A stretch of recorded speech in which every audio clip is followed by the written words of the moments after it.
Michigan State's offense, they need a bounce back starting this Saturday against UCLA, because if it doesn't happen against the Bruins, okay, I might be with the rest of you panicking about this offense.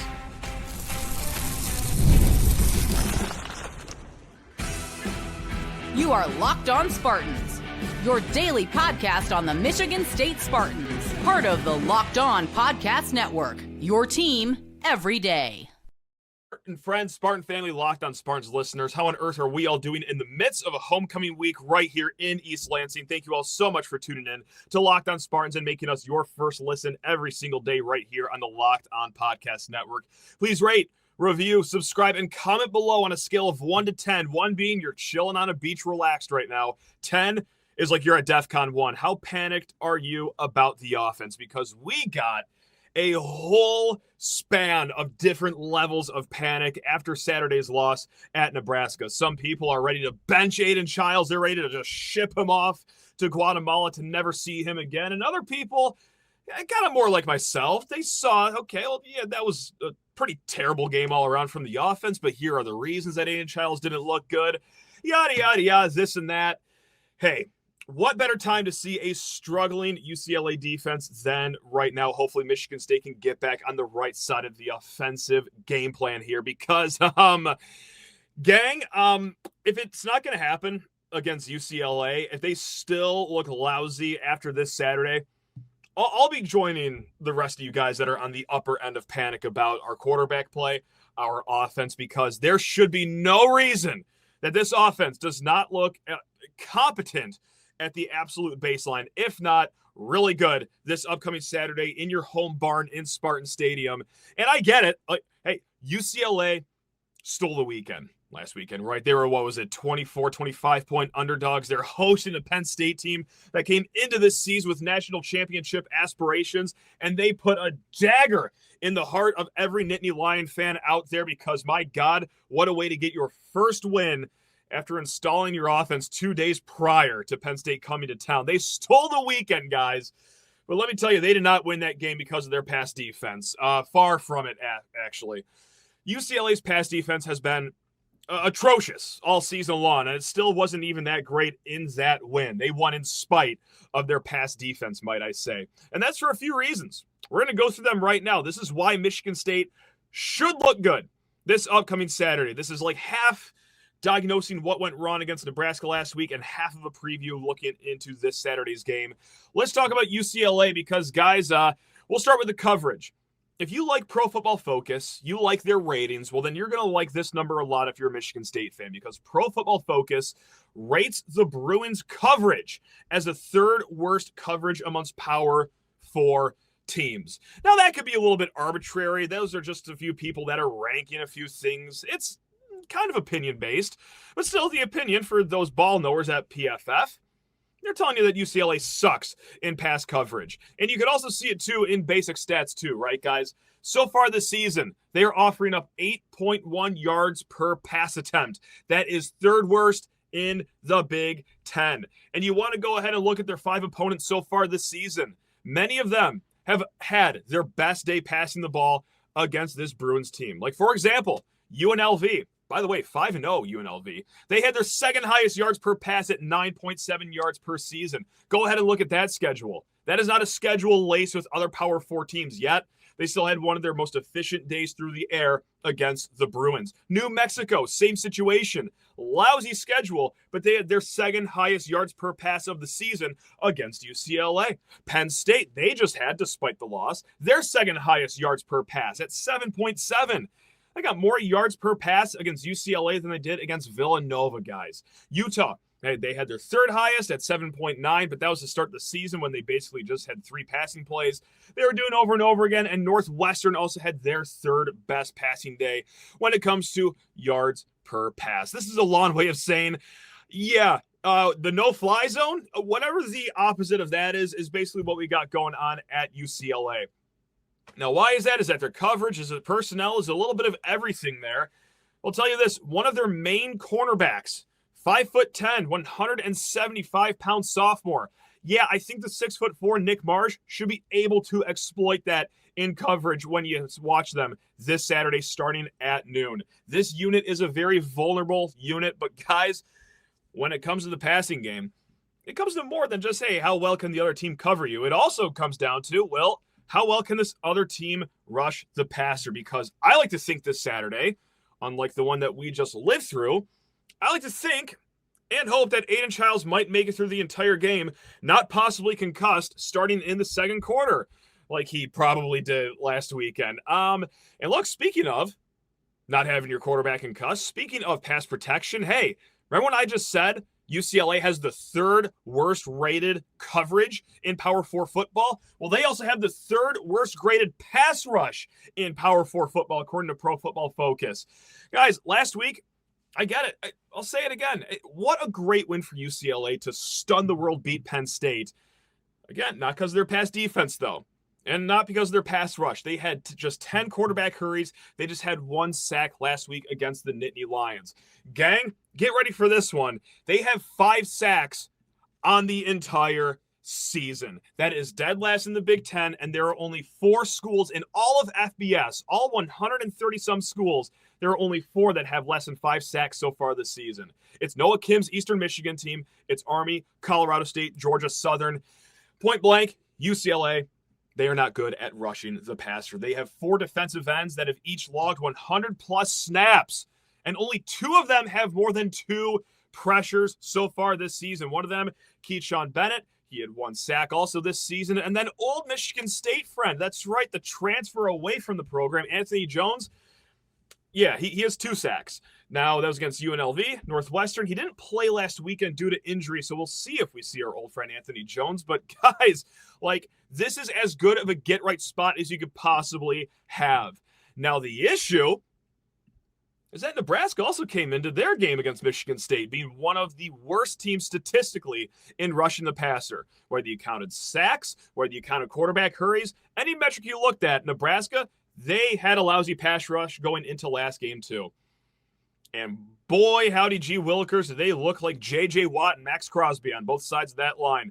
Our offensive line made them look like all pros against Nebraska. Not great. If you can't look good here against UCLA, I'm going to join the rest of you guys. I will be panicking about this offense. All the goodwill that they built up the first 4 games of the season goes completely out the window because you cannot look even below average against this UCLA team and then expect that, oh, yeah, well, we'll get it right for Indiana.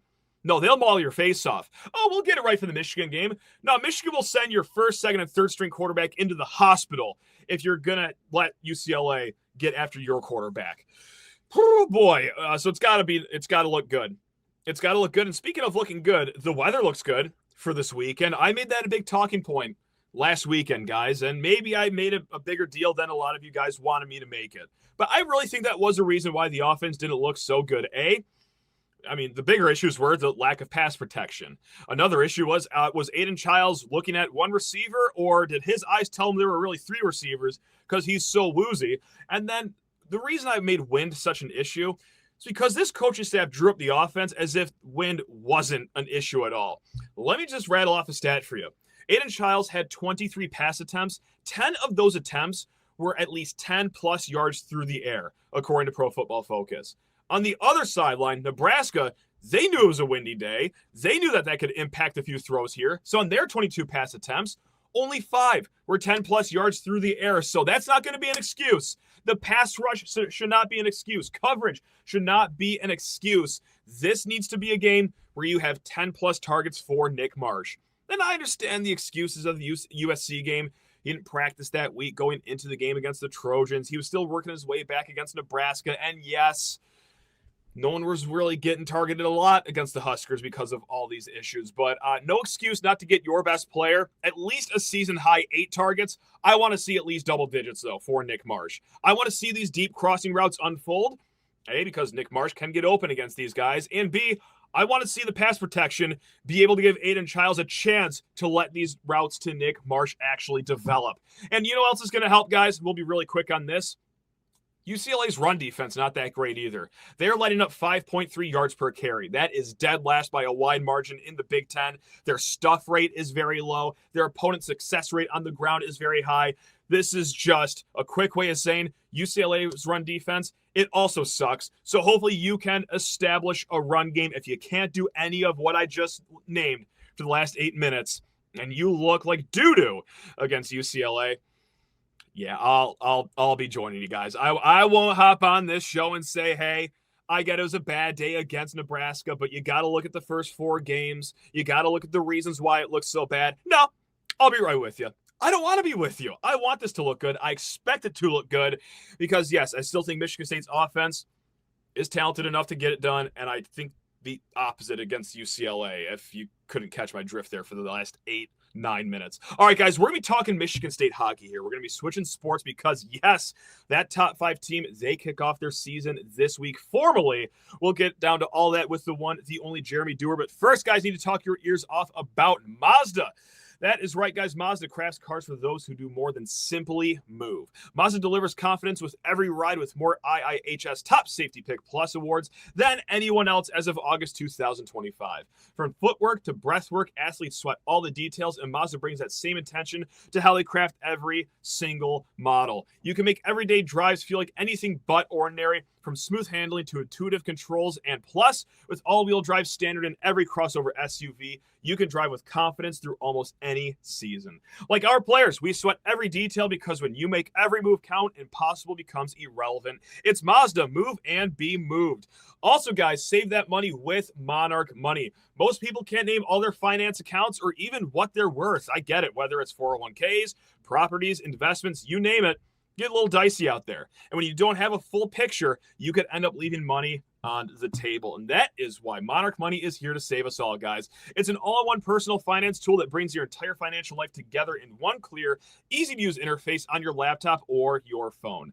Monarch is built for people with busy lives. If you've put off organizing your finances, Monarch is for you. They do all the heavy lifting for you. You can link all your accounts in minutes, see clear data visuals, get smart categorization of all your spending, and finally feel in control of your money without ever touching a spreadsheet. How beautiful is that? Don't let financial opportunities slip through the cracks, guys. Use code LOCKEDONCollege. That's all one word, LOCKEDONCollege at monarchmoney.com in your browser for half off your first year. That's 50% off your first year at monarchmoney.com with code LOCKEDONCollege. Again, guys, monarchmoney.com. Show of hands, who wants to talk about a sport that might make a smile? Actually, that's right. I know I'm in for that one over there. Jeremy Dewar of Spartans Illustrated. He's in for this because, that's right. You know what this means. When you see this guy's smiling face or you hear his lovely voice, we are talking that Spartan ice hockey team. Number 3 going into this season, and Jeremy just waxed University of Windsor 4-0 in an exhibition game over the weekend. That's right. Suck it, you scoundrels over there on the other side of the river. But Jeremy, really, 4-0, what's your biggest takeaway? Did you have any in this exhibition game? I mean, not particularly. No, you try not to usually, but I will say like a couple of things that you could try and take away. Riker Lee is really, really good, as advertised. The other freshmen like Caden Lindstrom and Porter Martone got a goal right away. I think you just take away that they are as big as you thought they would be. And then the other thing was they did give half the game to Melvin Strahl, and it was nice to see that again, kind of like before with Luca DePasquo. Like, sure, there's going to be a drop-off from Trey Augustine because Trey Augustine is who he is, but it's not the severe, like, panic button if you ever have to go to it. So that's kind of what I took out of there, and everyone came out of it healthy. It's always a little chippy with playing the Canadian teams. They tend to be older and come from the OHL background more, which, hey, now our guys come from the OHL a lot more, so it should be less chippy. But, yeah, you got out of it okay, no injuries. That's about as good as you want it to be. And I want to talk about what's coming up during the regular season in the very near future. But, yeah, you kind of touched on it just now, and I did want to know this. University of Windsor, like, how comparable are they to any team that Michigan State will face this season? Are they like a low-tier Big Ten team? Are they not even close to the bottom of the basement? Okay.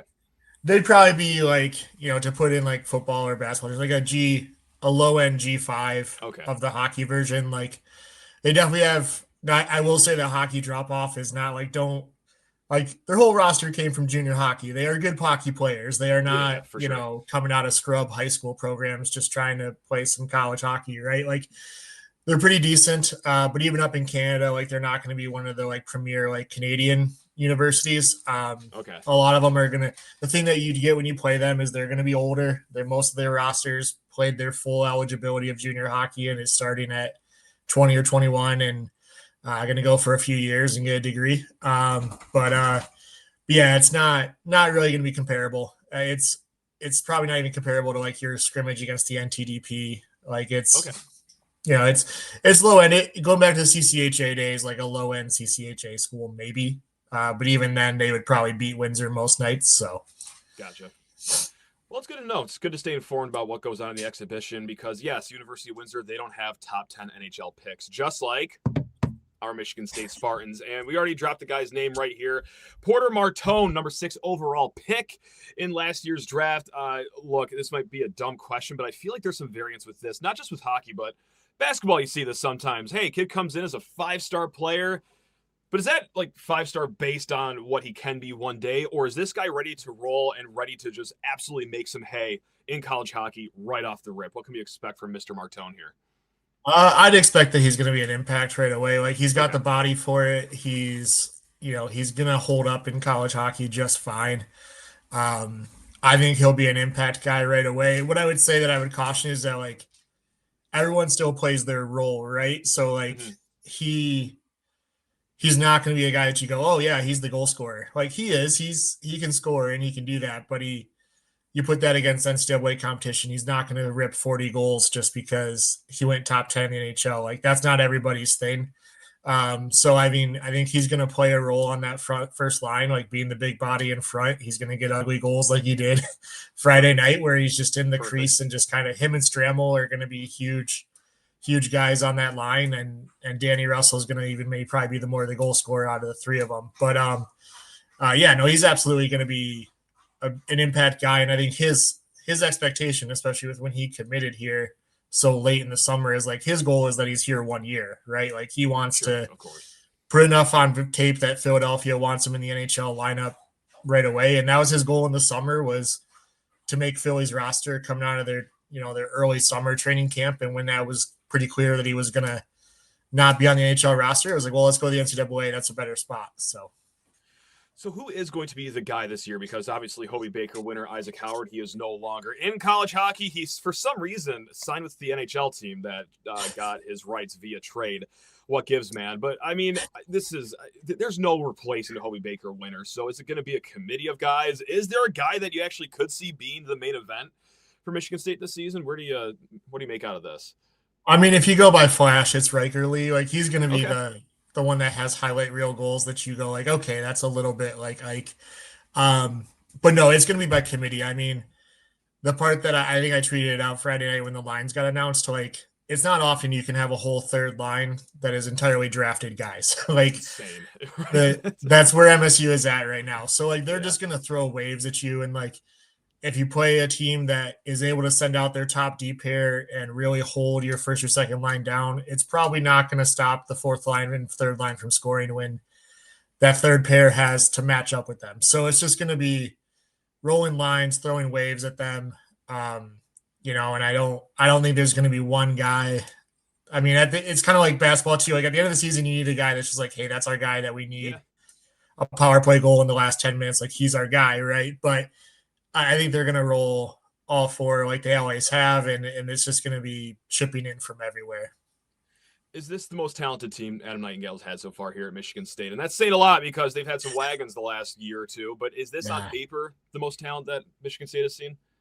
I mean, honestly, like it's probably the most talent that we've ever had as a program. But I think people need to keep in mind too, like there's a big rule change that allows that, right? Like yes, in Ron Mason's time, he couldn't get the guys that played in the OHL, and now you can. Like Porter Martone and Kay Lindstrom 2 years ago couldn't come here due to rules. So like it is by far the most talented roster, but it also is like it's kind of a new world that it exists in too. And I also say like around the country that exists, like BU has the most talented BU that they may ever have or have ever had, and same at North Dakota, to some extent, same at Michigan. Like everyone's got a new floor that they can be and a new ceiling that they can have. So for sure the most talented roster. I think the thing is it's really a lot of newcomers, so we have to see how it comes together and how it all fits into the program. But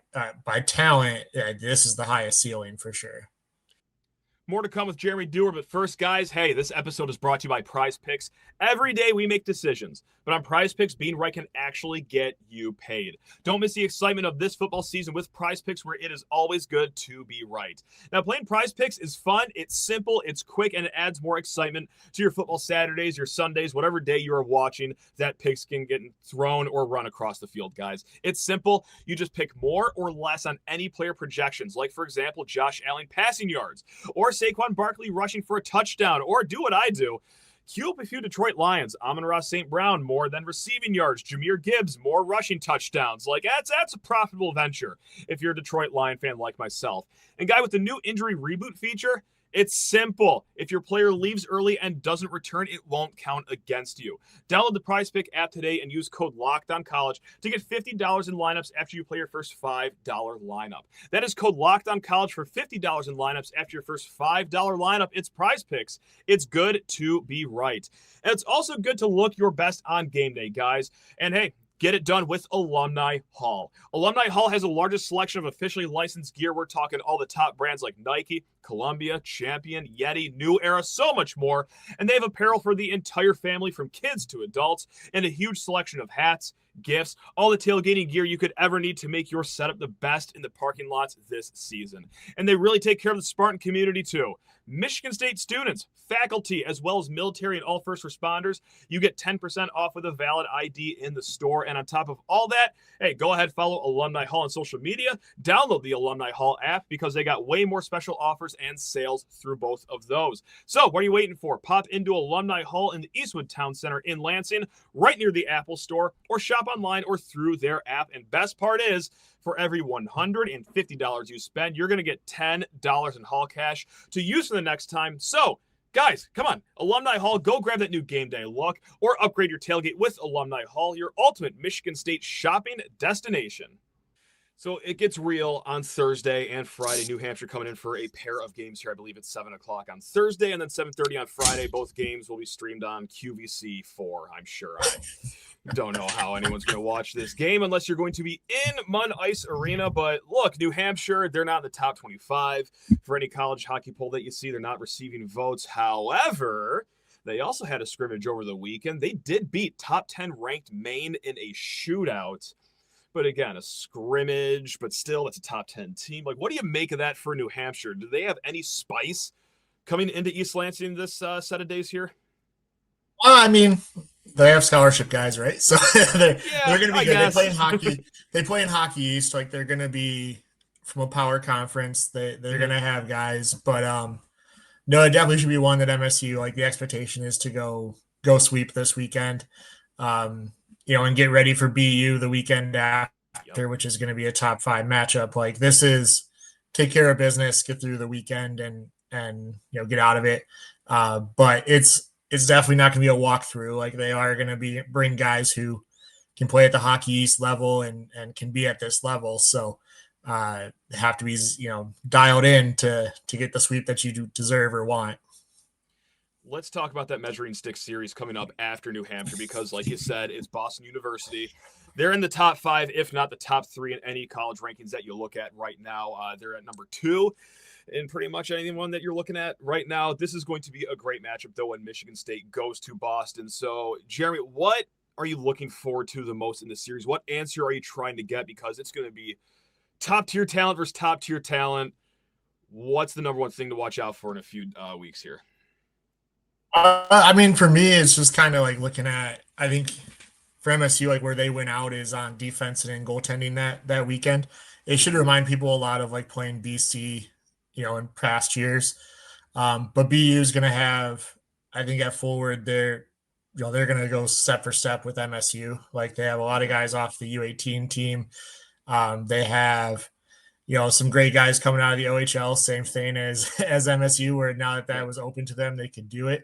The big difference for them is they probably return their top player, with Cole Iserman being back for his sophomore year and Cole Hudson back for his sophomore year. And things like that. So BU is going to be, and it's going to be a sick environment. Like it's when you go out and you play a program like BU on the road, like you have to keep in mind this is their sport. Like they don't have a D1 football program. They have basketball. They have the other things, but like for student life wise out there, this is the hardest ticket in town to get. So it's going to be a great atmosphere out at BU. And so I'd like to see like how you kind of saw it last weekend with like Gavin McKenna and Penn State went out to Arizona State, and you saw like Gavin giving the student section a little bit, like putting the forks down and all that. Like, I want to see how these guys that are coming out of major junior, like adjust to a student section on the road, that environment. Like, how do you do? And so it's going to be more like looking at that, like, can they hold up in the moment to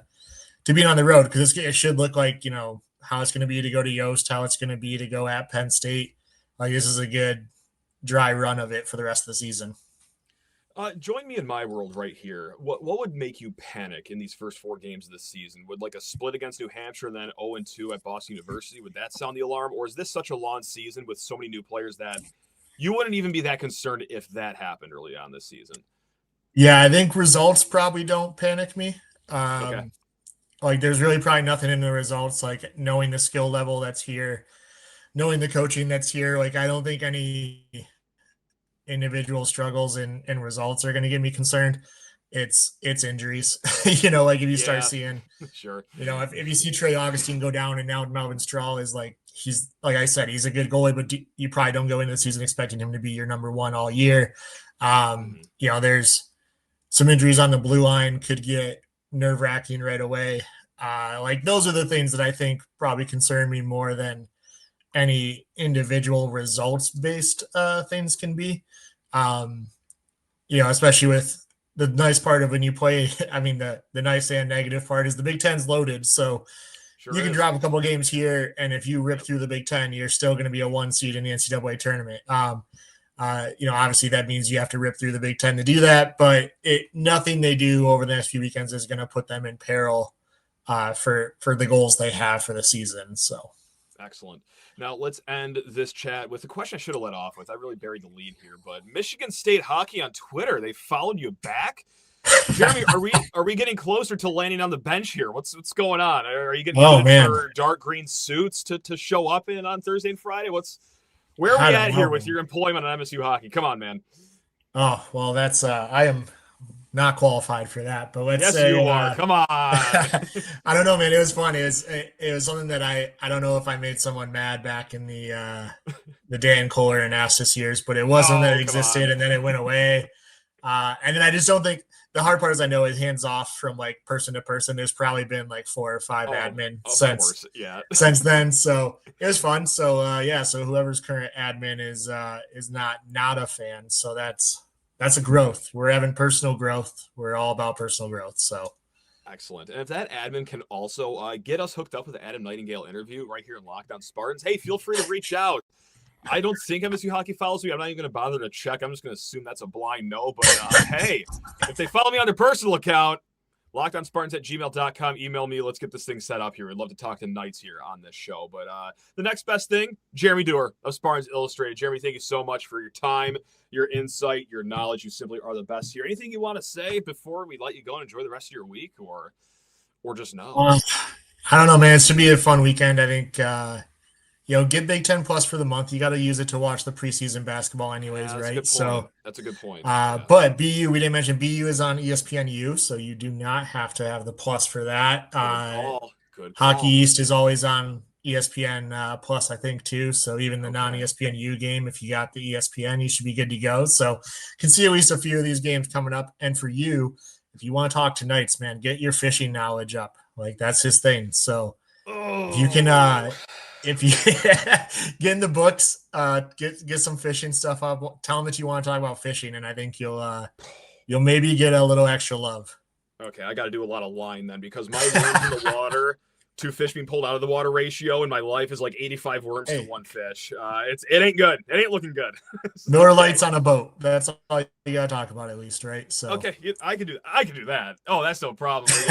Putting the hook in the water, every fish is surviving in that lake. So Yeah, we'll have to do a little bit of white line to get him on this show. But hey, that's no problem. Guys, again, Jeremy Dewar, Spartans Illustrated, and we will be back tomorrow because against all odds, we do this 5 days a week right here on Locked on Spartans. Now, until then, take care of yourselves. Love you all, especially you, Jeremy. Go Green.